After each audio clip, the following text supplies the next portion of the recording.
الحمد لله رب العالمين والصلاة والسلام على أشرف الأنبياء والمرسلين سيدنا محمد وعلى آله وصحبه أجمعين أما بعد.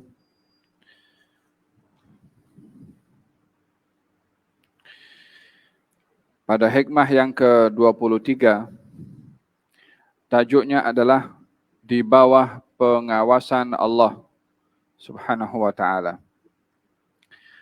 Katanya qala al-Imam Ibn Athaillah Sakandari nafa'ana Allahu bihi wa bi'ulumi fid darain amin. لا تترقب فراغ الأغيار فإن ذلك يقطعك عن وجود المراقبة له فيما هو مقيمك فيه.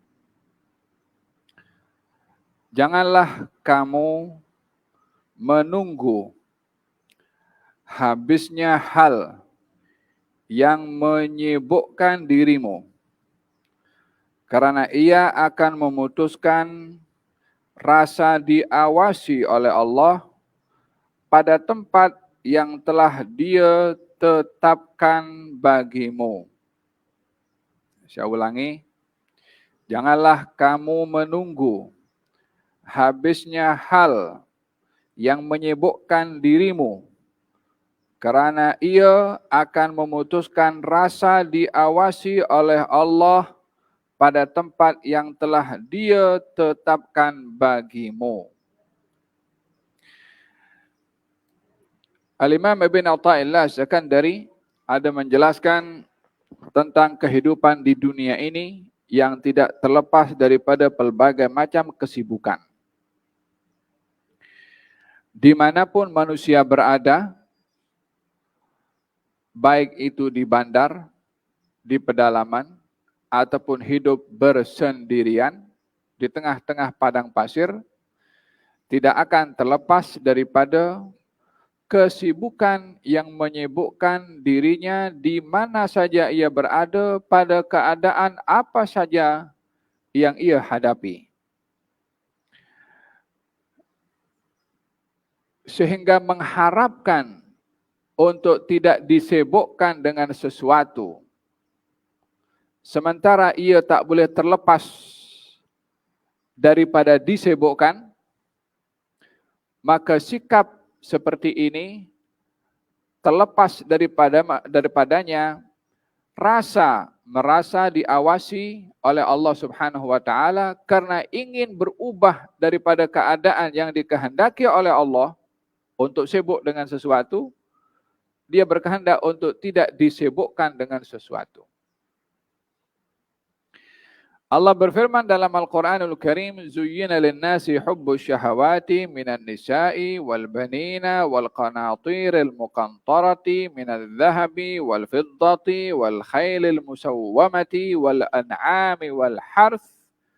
Dzalika mata'ul hayatid dunya wallahu indahu husnul ma'ab. Diperhiaskan kepada manusia apa saja? Hubbus syahawat, suka memenuhi syahwat dan hawa nafsu.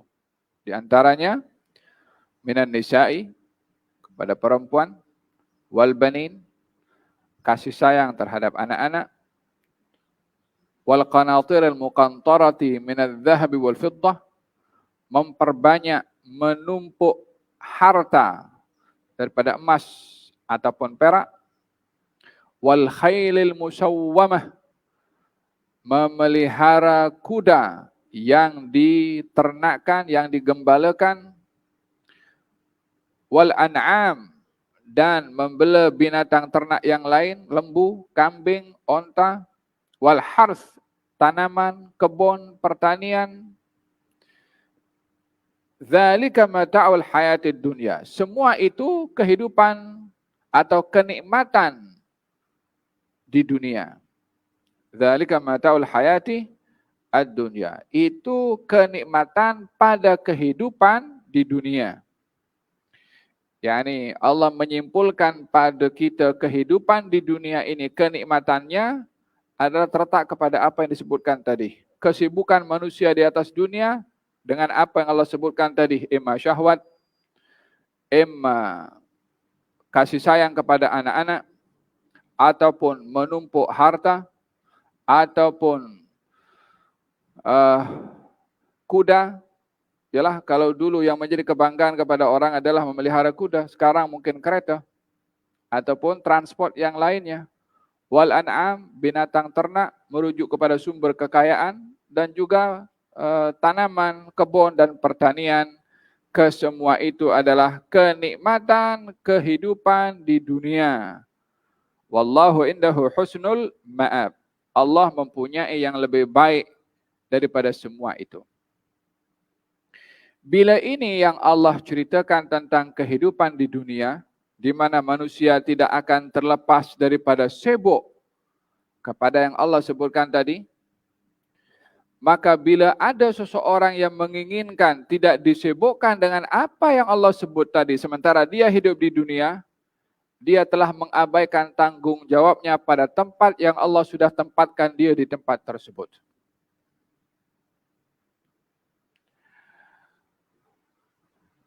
Dalam hal ini, Al-Imam Ibn Atha'illah As-Sakandari mengajak kepada kita memahami Allah itu mahu kita apa. Untuk kita dapat menjawab apa yang Allah mahukan pada kita, tengok di mana Allah tempatkan kita. Di manakah Allah tempatkan kita sebagai apapun? Statusnya, pekerjaannya, jantinanya, kesibukannya. Di saat Allah tempatkan seseorang di tempat tertentu, contohnya seseorang ditempatkan oleh Allah Subhanahu wa taala untuk menguruskan satu kilang. Dan dia merasa keberadaannya pada kilang ini tidak sesuai bagi dirinya, karena ini menyibukkan dia daripada hal-hal beribadah kepada Allah, sehingga dia ingin mencari tempat yang lain yang tak mahu disibukkan untuk beribadah kepada Allah. Jadi dia pergi duduk kat rumah kunci pintu, atau duduk di masjid hari-hari 24 jam, atau dia pergi tempat jauh di tengah-tengah hutan dan bertapah di situ dalam gua. Tujuannya adalah untuk menghabiskan masanya sibuk dengan Allah, mengikut apa yang dia inginkan, bukan pada apa yang Allah tempatkan. Sehingga dia hanya memahami cara pendekatannya kepada Allah hanya melalui apa yang ia inginkan, bukan pada apa yang Allah tempatkan. Seharusnya dia lebih berfikir, apa yang patut saya lakukan pada keadaan saya sebagai petugas di kilang untuk saya beribadah melalui tugasan saya di kilang. Untuk saya mendekatkan diri kepada Allah pada keberadaan saya di restoran, pada syarikat tertentu, pada pekerjaan tertentu, pada jawatan tertentu, sehingga tidak meninggalkan keadaan yang Allah tempatkan dia pada keadaan itu untuk dia cari tempat keadaan yang lain, yang mana di tempat lain pun juga dia tidak akan terlepas daripada disibukkan dengan hal-hal keduniaan yang tiada sesiapa pun terlepas daripada disibukkan hal keduniaan. Jadi, jangan mencari alternatif yang lain untuk mendekatkan diri kepada Allah pada keadaan yang Allah tempatkan dia pada tempat tersebut untuk dia beribadah mendekatkan diri pada Allah pada tempat itu. Karena kalau pindah tempat lain pun juga tak akan terlepas daripada kesibukan keduniaan juga, yang dia juga dituntut oleh Allah Subhanahu wa taala untuk mendekatkan diri walaupun berada dalam keadaan apapun jua, dimanapun jua, walaupun bersendirian. Jadi tak ada guna nak pindah tempat lain kalau di sini masih dia boleh melakukan apa yang Allah mahukan padanya untuk mendekatkan diri kepada Allah Subhanahu wa taala, karena tempat lain pun juga dia tidak akan terlepas daripada mendekatkan diri kepada Allah pada kesibukan yang Allah tempatkan dia pada tempat tersebut. Jadi contoh yang saya gambarkan, kalau orang ditempatkan di satu kilang, di satu syarikat, di satu pekerjaan, satu jawatan, kemudian dia ingin cari tempat lain. Okeylah, katalah dia pergi tempat jauh situ, pergi menjauhkan diri dekat gunung, walau tempat pedalaman, walau tempat hutan. Adakah bermakna di situ dia tak sibuk juga dengan dia disibukkan untuk makan, dia disibukkan untuk minum, dia disibukkan untuk cuci pakaian, dia disibukkan untuk dia penuhi hasrat hawa nafsunya, dimanapun akan disibukkan juga. Jadi janganlah berpindah daripada apa yang Allah tempatkan kita di tempat tertentu untuk mendekatkan diri kepada Allah melalui tempat tersebut dengan mencari tempat lain, alternatif lain yang di tempat lain pun juga tetap kita akan disibukkan dengan kehidupan keduniaan. Tetapi carilah kesibukan keduniaan untuk mendekatkan diri pada Allah pada tempat yang Allah tempatkan kita di tempat tersebut. La tataraqab faragh al-aghyari fa inna dhalika yughti'uka an wujudil muraqabati lahu fima huwa muqimuka fihi. Janganlah kamu mencari kekosongan daripada disibukkan oleh hal-hal keduniaan, karena mencari kekosongan daripada disibukkan keduniaan itu akan memutuskan hubungan kamu dengan Allah untuk mengawasi Allah pada tempat yang Allah tempatkan kamu pada keduniaan itu untuk dijadikan sebagai jembatan menuju akhirat dengan menggunakan keduniaan. Tak ada orang sampai kepada akhirat tanpa dunia. Ya, kita perlu, orang akan mengajak kita zuhud di dunia. Apa artinya zuhud di dunia? Tinggalkan dunia, khalas tak bekerja, duduk di dekat gunung sana tunggu tengok apa yang Allah tumbuhkan, tumbuh-tumbuhan dan makan buah-buahan sampai ajal tiba. Adakah itu diartikan zuhud? Tidak demikian. Walihada di dalam Al-Quranul Karim Allah Subhanahu wa taala berfirman, wabtaghi fima ataakallah ad-daral akhirah wa la tansa nasibaka minad dunya. Tuntutlah apa saja yang Allah beri kepada kamu di dunia. Tuntutlah apa saja. Kita dalam bahasa Arab ini, ma itu wabtaghi fi ma. Tuntutlah apa saja, yakni apa saja. Harta iya, jawatan iya, sehat iya, sakit iya, miskin iya, kaya iya. Tuntutlah apa saja yang Allah beri. Apa yang perlu dituntut daripada apa yang Allah beri? Ad-daral akhirah, pahala di negeri akhirat. Carilah pahala di negeri akhirat melalui kekayaan. Carilah pahala di negeri akhirat melalui kemiskinan. Carilah pahala di negeri akhirat melalui sehat. Carilah pahala di negeri akhirat melalui sakit.